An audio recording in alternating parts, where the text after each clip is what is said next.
You should be a monster, an absolute monster, and then you should learn how to control it. I don't know about you, but that completely fires me up. When Jordan Peterson was on the Joe Rogan Experience a couple years ago, and they had this podcast where Jordan talked about be a monster, but learn how to control it. It's just the epitome of using that competitive nature that most of us have, if not all of us, that we've all experienced at some point, whether it was way back in your childhood, into your teens, or maybe for some of you, even into your adulthood.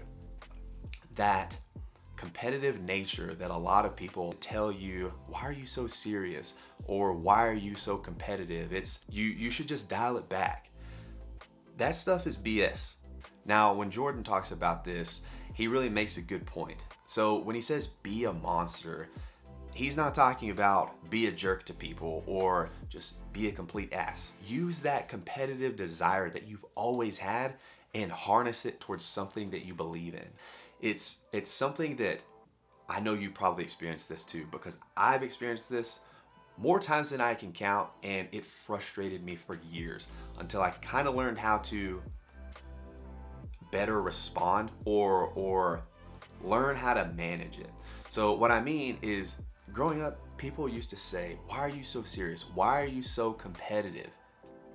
And to be honest, I didn't have an answer because that's just who I am. I'm a competitor. I don't like to lose. I want to be the best at whatever it is I do. I don't want to do things half-ass. Like, why even do it? You're going to experience so many people that try to pull you back and just say, it's not that serious, don't be so competitive.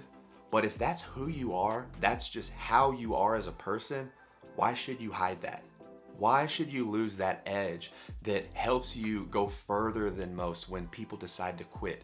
Or it just helps you get through those tough instances that the last thing you want to be doing is working on yourself or working on some particular thing.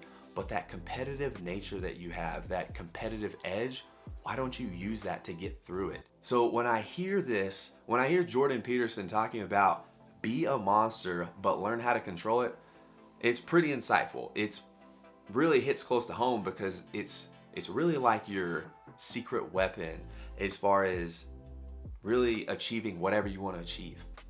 So how do you channel that competitive energy, that competitive drive, and become a monster? Control it, but realize when it's time to use it, that's your secret weapon.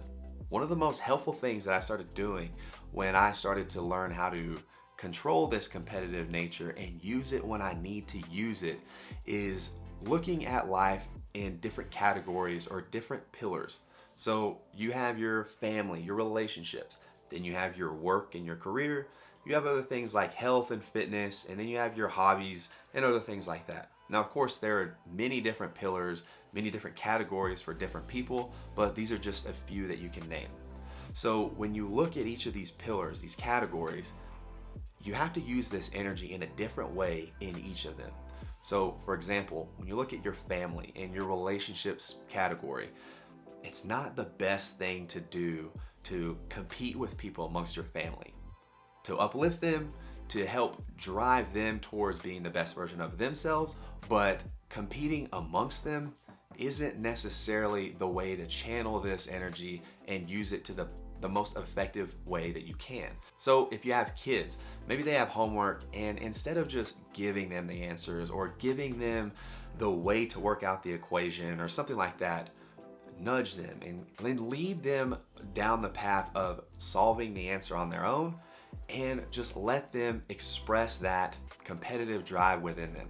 Let them try to figure it out on their own, but give them hints and just guide them along the way.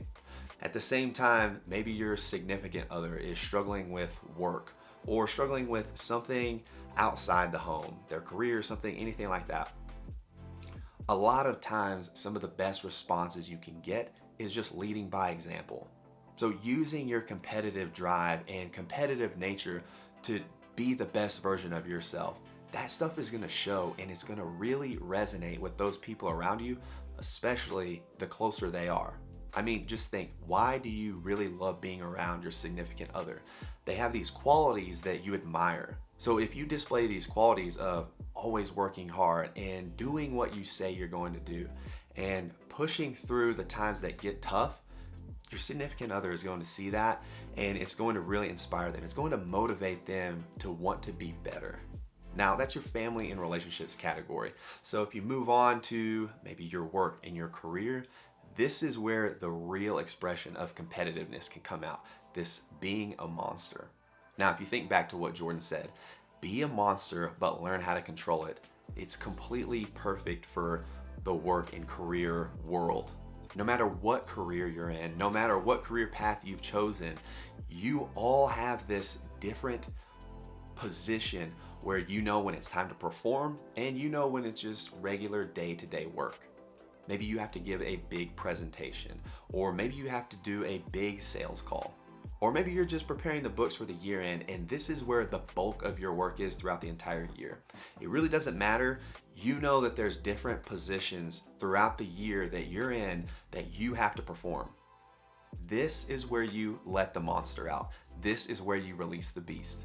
Everything outside of this is calm, cool, and collected. You observe, you take in the environment, you know exactly where things stand. But when it's time to put your cards out on the table and to put on display exactly what you can do, that's when you bring out that competitive nature, that competitive drive that's going to push you past every single one of your peers. You can see that these two different categories of life are vastly different in how you express this monster that you have within you, and you use it to the benefit of others. You use it in the most appropriate way possible. Now, the next thing I've learned over the years in how to control this competitive nature within me, this person who I really am, is, to be quite honest, not listening to other people. I know you can relate to this if you have any competitive bone within your body, or you just have this desire to just want to be better. People have asked me these questions as far as I can remember. I mean, I'm talking about when I was a kid. Things like, why are you so competitive? Why does it even matter to you that much? Why are you so serious? I want to be competitive. I want to be the best version of myself, because really in any other scenario, it's really hard for me to pull that out of me. I don't know how to be a better version of myself if I'm not competing with myself. Now, all I'm talking about is who I was the day before. If I just be better than who I was before, things will take care of themselves. When people ask you that, when people ask you, why are you so serious? Why do you care so much? Why are you so competitive? It's okay to look them in the eye and ask, why aren't you? The thing about it, and what I've noticed now, looking back, I didn't realize this at the time, but a lot of these people might feel a little insecure when they ask you these things. They might feel like your presence, your aura about you is pretty overpowering. So in the back of your mind, if that's who you are, man, let that fly. Let that be who you are and stop trying to hide it. Because I'll tell you, when I tried to hide this, when I tried to not show this side of me, it put me in a deep, dark place. It put me in this position where I just felt like a shell of myself. I didn't feel like I could truly express who I am and how I think, and it really put me in a box. Do I like to have fun? Do I like to joke around and have a good time? Yeah, of course. But when it's time to get things done, and when I'm laying out plans for what I want to be, who I want to become, or what I want to do, I'm serious. It's time to get going. Why wouldn't I be that way?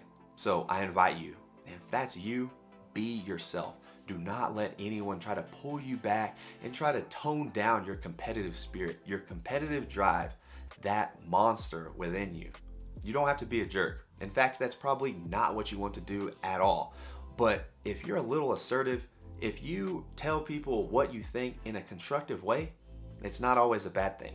The people close to you are going to realize, man, this person is trying to elevate me. So why don't I elevate my own self? Why don't I want to be the best version of myself? Be that monster, but control it.